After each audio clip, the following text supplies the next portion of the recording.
Occasion ఏదైనా location ఎక్కడైనా తెలుగువారి వేడుక అంటే ఆలివ్ మిఠాయి ఉండాల్సిందే. మిఠాయి అంటే ఆలివ్. పాకిస్తాన్ 4 ముక్కలు కాబోతుందా? ఆపరేషన్ సింధూర్ ప్రారంభమైన తర్వాత పాకిస్తాన్లో జరుగుతున్నటువంటి పరిణామాలన్నీ ఇలాంటి ఆసక్తికరమైనటువంటి ప్రశ్నలే లేవనెత్తుతున్నాయి. దానికి ప్రధానమైనటువంటి కారణం బలూచిస్తాన్ ప్రాంతంలో రేగుతున్నటువంటి తుఫాను. ఈ తుఫాను పాకిస్తాన్ను ముంచేసే దిశగా అడుగులు వేస్తోందా అంటే అవుననే సంకేతాలే కనిపిస్తున్నాయి. పెద్ద ఎత్తున బలూచిస్తాన్లో సభలు నిర్వహిస్తున్నారు బలూచి ప్రజలు. బిఎల్ఏ ఆధ్వర్యంలో లక్షలాది మందిగా వీటికి అటెండ్ అవుతున్నటువంటి ప్రజానేకం. వీళ్ళని చూసి పాకిస్తాన్ ఆర్మీ పారిపోతున్నటువంటి పరిస్థితి ఇప్పుడు సోషల్ మీడియాలో సంచలనంగా మారుతుంది.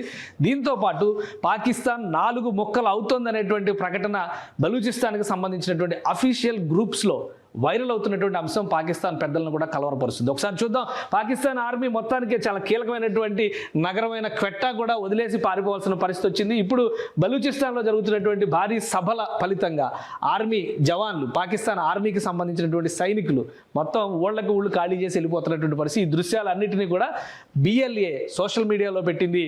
అక్కడికి వచ్చినటువంటి బిఎల్ఏ సమావేశాలకి అటెండ్ అయ్యేందుకు వచ్చినటువంటి బలూచ్ ప్రజలను చూసి పాకిస్తాన్ ఆర్మీ భయపడి పారిపోతుందని చెప్పని ఈ దృశ్యాలని షేర్ చేస్తున్నారు. ఇప్పటికే క్వెట్టా లాంటి కీలకమైనటువంటి నగరం వీరి చేతిలో ఉంది. గ్వాదర్ పోర్ట్ లాంటి వాటిపైన కూడా కబ్జా చేసుకున్నటువంటి పరిస్థితి.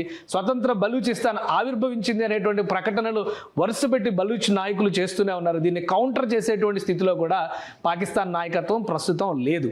అలానే బలూచిస్తాన్లో జరిగినటువంటి ఒక భారీ సభ, విపరీతమైనటువంటి జన సందోహంతో వచ్చినటువంటి సభ ఈ నెల 9వ తేదీన జరిగింది. దానికి సంబంధించినటువంటి దృశ్యాలు కూడా సోషల్ మీడియాని తాకుతున్నాయి. ఆ దృశ్యాలు చూసి పాకిస్తాన్లో పెద్ద పెద్ద ప్రకంపనలు వస్తున్నటువంటి పరిస్థితి. దీనితో ప్రభావితమైనటువంటి మిగతా ప్రాంతాల్లోని ఉద్యమాలు కూడా ఇప్పుడు ఆయువు పోసుకుంటున్నాయని బలూచ్ నాయకులే పదే పదే చెబుతూ దానికి సంబంధించినటువంటి ఆధారాలని సోషల్ మీడియాలో షేర్ చేస్తున్నారు. అసలు ఏంటి ఆ విషయాలు ఏంటి ఒకసారి విశ్లేషించేటువంటి ప్రయత్నం చేద్దాం. ఎందుకంటే సోషల్ మీడియాలో వస్తున్నటువంటి అంశాల పరంగా చూస్తే కనుక బలూచిస్తాన్ నాయకత్వం చేస్తున్న వాదన ప్రకారం పాకిస్తాన్ 4 ముక్కలు కాబోతోంది. దానికి సంబంధించినటువంటి మ్యాప్ను కూడా వీళ్ళు షేర్ చేస్తున్నారు. ప్రస్తుతం ఉన్నటువంటి పాకిస్తాన్ స్వరూపం ఇది. మొత్తంగా ఈ ప్రాంతాన్ని ఒకసారి మనం గమనించి చూస్తే కనుక 5 విభాగాలుగా దీన్ని చూపిస్తున్నారు. మొత్తం 6 విభాగాలు కనిపిస్తాయి, కానీ 5 విభాగాలుగా మనం చూడాల్సి ఉంటుంది. ఇది ప్రస్తుతానికి ఇండియా నుంచి ఆక్రమించుకున్నటువంటి పిఓకే పాకిస్తాన్లో ఆధ్వర్యంలో ఉన్నటువంటి కాశ్మీర్, ఇది పంజాబ్ స్టేట్, పంజాబ్ ప్రావిన్స్, ఇది సింధ్ ప్రావిన్స్, ఇది బలూచిస్తాన్ ప్రావిన్స్.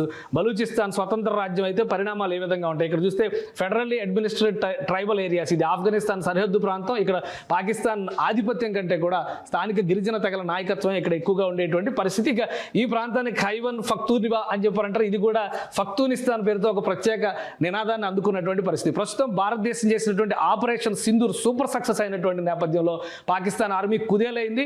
ఎక్కడా కూడా ప్రతిఘటించేటువంటి స్థితిలో కూడా లేదని బలూచ్ నేతలు పదే పదే సోషల్ మీడియా వేదికగా చెప్తున్నారు. ఈ క్రమంలో 4 ముక్కలుగా మారబోతోంది పాకిస్తాన్ అంటూ ఈ మ్యాప్ని షేర్ చేశారు. ఇది స్వతంత్ర బలూచిస్తాన్ ఆల్రెడీ ఆవిర్భవించిందని చెప్తున్నారు. ఇక ఈ ప్రాంతం అంతా కూడా ఫక్తూనిబా ప్రాంతం, అలానే గిరిజన తెగలు ఇవన్నీ కూడా ఆఫ్ఘనిస్తాన్తో కలిసేందుకు ఆసక్తిగా ఉన్నాయి. ఆల్రెడీ ఆఫ్ఘనిస్తాన్ నేతలతో చర్చలు జరుగుతున్నాయి. ఈ ప్రాంతంలో కూడా ఒక ఉద్యమం మొదలు కాబోతుంది అనేటువంటి సంకేతాలు ఇస్తున్నారు. ఇక మిగిలిన కాశ్మీర్, పాకిస్తాన్ ఆక్యుపైడ్ కాశ్మీర్ ఖచ్చితంగా ఈ యుద్ధం తర్వాత ఇండియాలోకి వెళ్ళిపోతుందని చెప్పని వీళ్ళు బలమైన వాదన చేస్తున్నారు.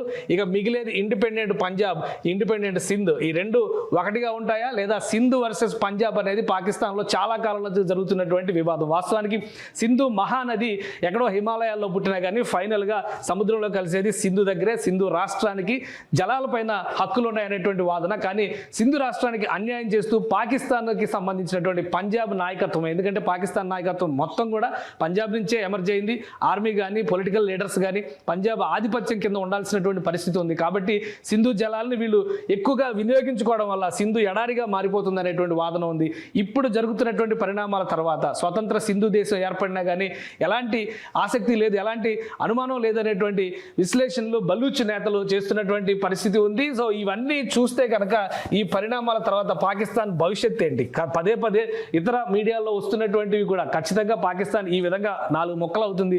పంజాబ్ని సిక్కులు, ఖలిస్తాన్ మూవ్మెంట్ని తెగ ఇది చేస్తున్నారు కదా, కాబట్టి సిక్కులు తీసుకునేటువంటి అవకాశం ఉందనేటువంటి వాదన కూడా సోషల్ మీడియాలో నడుస్తుంది. కానీ ఇది ఏ విధంగా ఉన్నా కానీ బలూచిస్తాన్ నాయకులు చేస్తున్నటువంటి వాదనలో మాత్రం కొంత వాస్తవం ఉంది. ఎందుకంటే స్థానికంగా ఉన్నటువంటి దృశ్యాలని ఆధారంగా చేసుకుని వీళ్ళకి నాయకత్వం వహిస్తున్నటువంటి ఉన్నటువంటి నాయకులు కూడా పెద్ద ఎత్తున ఇండియా బలూచిస్తాన్ ఫ్రెండ్షిప్ని ప్రోత్సహిస్తూ ఇటీవల ఒక వీడియో కూడా రిలీజ్ చేశారు. మోడీ గారు మాకు క్షిపణులు ఇవ్వండి, మేము పాకిస్తాన్ అంతు తేలుస్తామని చెప్తున్నారు. సో అదే క్రమంలో ఇక్కడ జరుగుతున్నటువంటి భారీ ఉద్యమాలు ఆందోళనకు సంబంధించినటువంటి దృశ్యాలను ప్రతిరోజు షేర్ చేస్తున్నారు.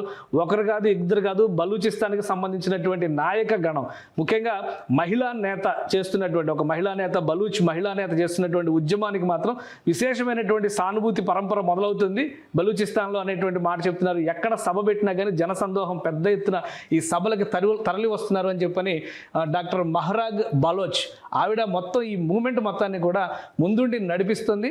రాబోయేటువంటి రోజుల్లో ఎగ్జైల్డ్ బలూచ్ లీడర్స్ కూడా బలూచిస్తాన్కి రాబోతున్నారని చెప్తున్నారు.